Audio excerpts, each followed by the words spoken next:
इधर झारखंड आंदोलनकारियों के आश्रितों को सरकारी नौकरियों में 5% आरक्षण देने के फैसले पर सियासी गलियारे में घमासान है। हेमंत सरकार जहां इस फैसले को राज्य आंदोलनकारियों का सम्मान बता रही है, वहीं विपक्ष को सरकार के इस फैसले में एक बड़ा झोल नजर आ रहा है।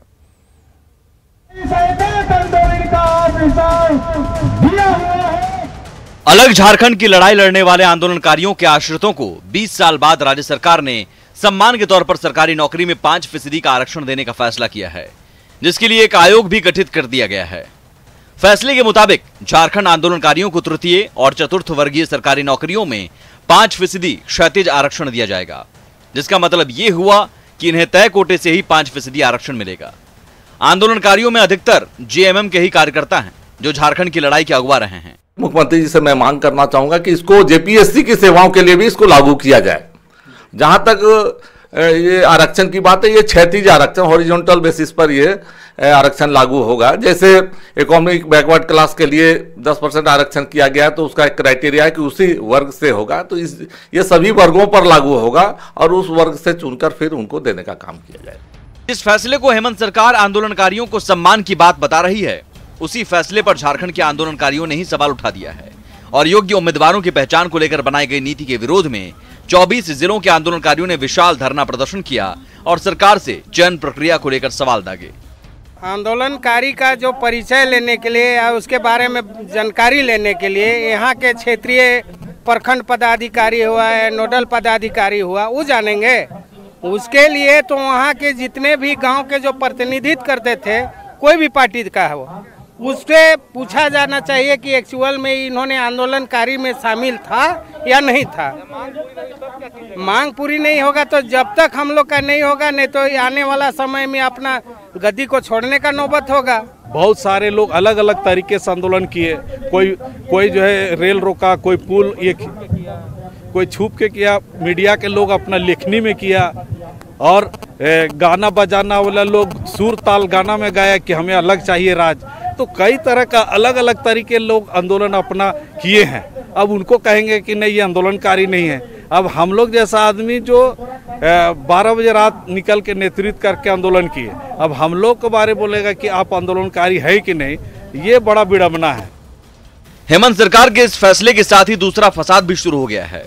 ओबीसी मोर्चा का कहना है कि राज्य सरकार ने पहले ही ओबीसी कोटे के आरक्षण का दोहन कर 27% की जगह 14% कर दिया है और अब 5% वर्गवार आरक्षण के नए प्रावधान से एससी, एसटी और ओबीसी वर्ग को तगड़ा झटका लगेगा। और इससे नाराज विपक्ष का दावा है कि सरकार ने अपने लोगों को फायदा पहुंचाने के लिए ये फैसला लिया है। ये छल है, ये क्षैतिज आरक्षण है, जो जिस वर्ग से है उसी वर्ग को से दिया जाएगा, जो पूरी तरह से गलत है और मैं इसका विरोध करता हूं। इसका देने का कोई मतलब नहीं है और उनको भी कुछ विशेष नहीं मिलने वाला है। जाहिर है हेमंत सरकार के इस फैसले से बिना चुनावी मौसम के ही आरक्षण पर घमासान शुरू हो गया है। ये घमासान काफी लंबा चलेगा, जिसका ट्रेलर आंदोलनकारियों के प्रदर्शन में दिख गया है।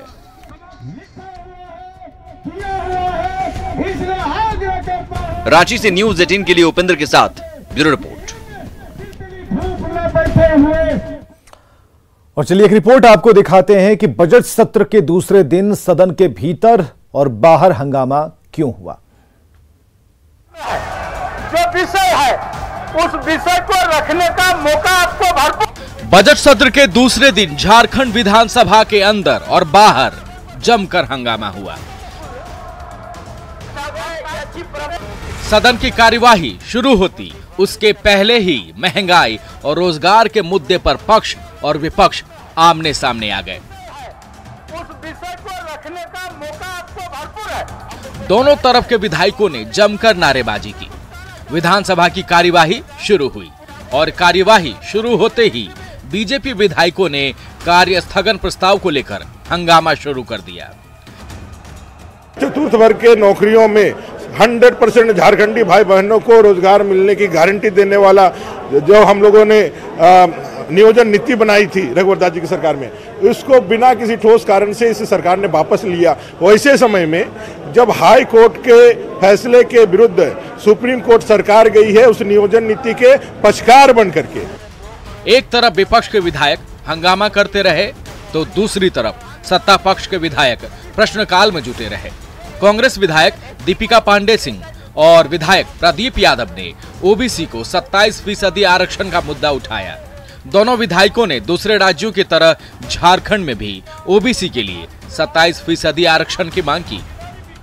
मेरा निवेदन होगा सर कि जिस तरीके से अन्य राज्यों में ओबीसी को उनके आबादी के अनुरूप आरक्षण मिल रहा है, उसी तरीके से हम लोगों के राज्य में भी यह किया जाए।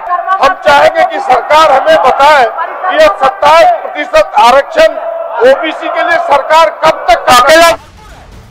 विधानसभा अध्यक्ष ने विपक्षी सदस्यों के कार्य स्थगन प्रस्ताव को अमान्य कर दिया तो नाराज बीजेपी विधायक विल में आ गए। फिर कांग्रेस विधायक भी विल में आ गए, जिसकी वजह से कई बार सदन की कार्यवाही को स्थगित करना पड़ा। हंगामे के बीच ही वित्त मंत्री रामेश्वर उरांव ने सदन में 7,323 करोड़ का अनुपूरक बजट पेश किया। दोपहर 2 बजे फिर से सदन की कार्यवाही शुरू हुई, लेकिन हंगामा तब भी नहीं थमा। राज्यपाल के अभिभाषण पर चर्चा के दौरान भी हंगामा होता रहा।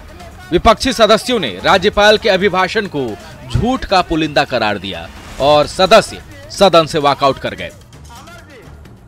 जो झूठ का पुलिंदा है उस पर कहता है कि इस पर बहस करिए, उस पर क्या बहस करेंगे। यहाँ के जो नौजवान जिससे पीड़ित है, प्रताड़ित है, जो रोज धरना पर बैठे हुए हैं, उनके ऊपर आप लाठी चलाते हैं, तो उस पर नहीं बहस होनी चाहिए। हालांकि जिस नियोजन के मुद्दे पर विपक्षी सदस्यों ने हंगामा किया, उसे लेकर मुख्यमंत्री हेमंत सोरेन ने कहा कि सरकार जल्द ही नई नियोजन नीति लाएगी। अभी तो एक एक सीढ़ी हम लोग चल ही रहे हैं और नियोजन नीति बस देखते रहिए। बजट सत्र के दूसरे दिन तो जमकर हंगामा हुआ ही। आने वाले दिनों में सदन का माहौल कैसा रहता है, ये देखना होगा।